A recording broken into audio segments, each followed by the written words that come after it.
प्रिय छात्रों, आज इस कक्षा में आपका स्वागत है। जैसा कि आपने पिछले वीडियो में पढ़ा था धातुओं में विद्युत चालन, उसमें आप लोगों को बताया गया था कि धातुओं में किस तरह से विद्युत चालन होता है, धातुओं में किस तरह से होता है और अर्ध चालकों में किस तरह से होता है।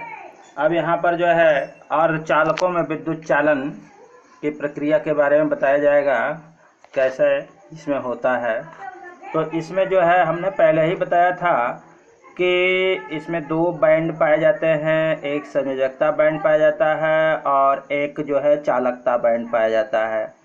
हमने पिछली वीडियो में बताया था कि जब संयोजकता बैंड और चालकता बैंड के बीच की दूरी यदि अधिक होती है तो संयोजकता बैंड से चालक बैंड में इलेक्ट्रॉन प्रवेश नहीं कर पाते हैं और इस तरह से जो है चालन का काम नहीं होता है। परंतु अर्धचालकों में जो है संयोजकता बैंड तथा चालकता बैंड के मध्य अंतर बहुत कम होता है, जिससे चालक बैंड में कुछ इलेक्ट्रॉन प्रवेश कर जाते हैं। कहाँ से प्रवेश करते हैं? संयोजकता बैंड से, और अल्प चालकता प्राप्त होती है। ताप बढ़ाने पर चालकता बैंड में इलेक्ट्रॉनों की संख्या बढ़ जाती है, जिससे चालकता भी बढ़ जाती है। ऐसे पदार्थों को निज चालक कहते हैं, जैसे सिलिकॉन है, जर्मेनियम है। चूँकि अर्धचालकों की चालकता बहुत कम होती है, अतः इनमें अशुद्धियाँ मिलाने पर इनकी चालकता बढ़ जाती है। यह अशुद्धियाँ मिलाने का जो क्रम है वह निम्न दो प्रकार का होता है। पहला है इलेक्ट्रॉन धनी अशुद्धियाँ या एन टाइप अर्धचालक। एन प्रकार के अर्धचालक या एन टाइप अर्धचालक या इलेक्ट्रॉन धनी अशुद्धियाँ, यानी जिनके पास इलेक्ट्रॉन की अधिकता है, वैसी अशुद्धियों को यदि हम सिलिकॉन और जर्मेनियम में मिश्रित कर दें तो उनकी चालकता में वृद्धि हो जाती है। जैसे जब शुद्ध जर्मेनियम और सिलिकॉन में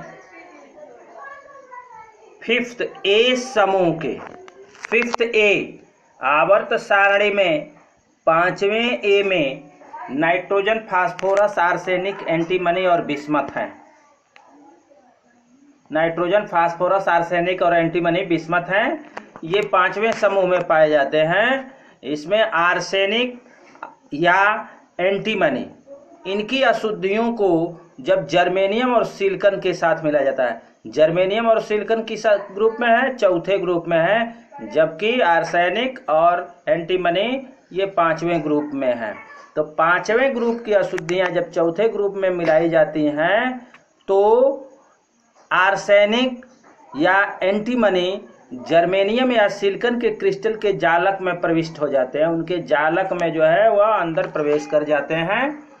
जर्मेनियम के बाह्य कक्षा में 4 संयोजी इलेक्ट्रॉन होते हैं। जैसा कि हमने बताया कि जर्मेनियम और सिलिकॉन 4th A में पाए जाते हैं, तो 4th A में के तत्वों के बाह्यतम शेल में 4 इलेक्ट्रॉन पाए जाते हैं, जिनको संयोजी इलेक्ट्रॉन कहा जाता है। तो यहाँ भी 4 संयोजी इलेक्ट्रॉन होते हैं, जबकि आर्सेनिक के बाह्य कोश में 5 संयोजी, आर्सेनिक और एंटीमनी जो है 5वें ग्रुप में पाए जाते हैं, इसलिए 5 संयोजी इलेक्ट्रॉन होते हैं। जर्मेनियम तथा आर्सेनिक के 4-4 इलेक्ट्रॉन आपस में साझा करके सहसंयोजक बंध बना लेते हैं।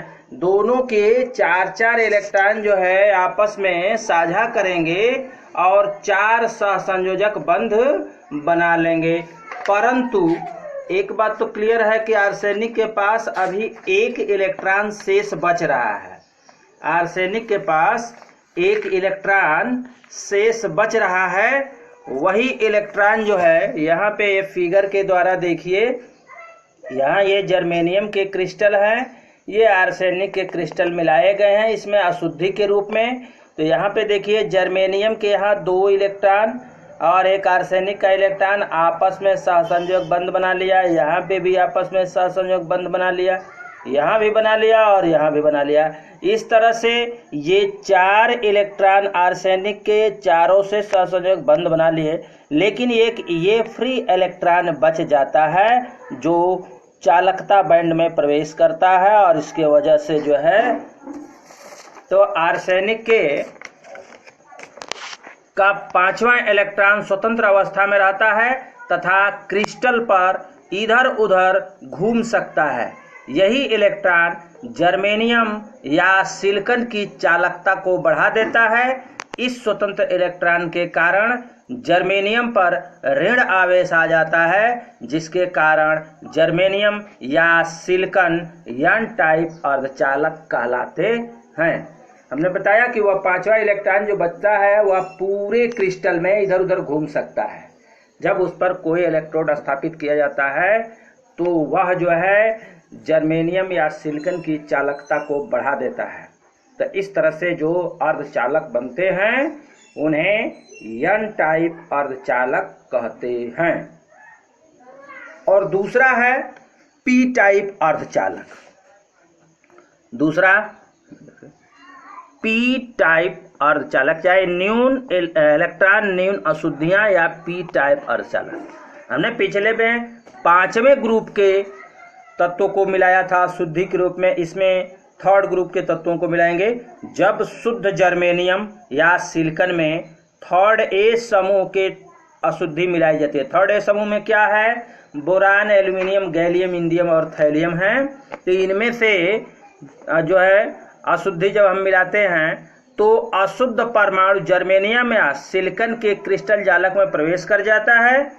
अशुद्ध परमाणु के 3 इलेक्ट्रॉन जर्मेनियम और सिलिकॉन के 3 इलेक्ट्रॉनों से साझा करके सहसंयोग बंध बना लेते हैं।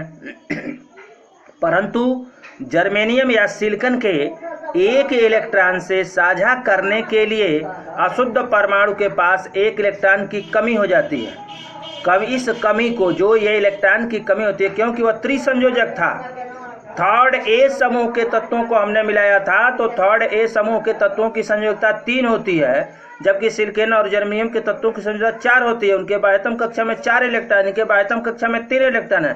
तो ये 3 तो 3 से साझा कर लेंगे, लेकिन सिलिकॉन और जर्मेनियम के चौथे इलेक्ट्रॉन को साझा करने के लिए कोई भी इलेक्ट्रॉन 3rd ग्रुप के पास शेष नहीं बच रहा है। इस तरह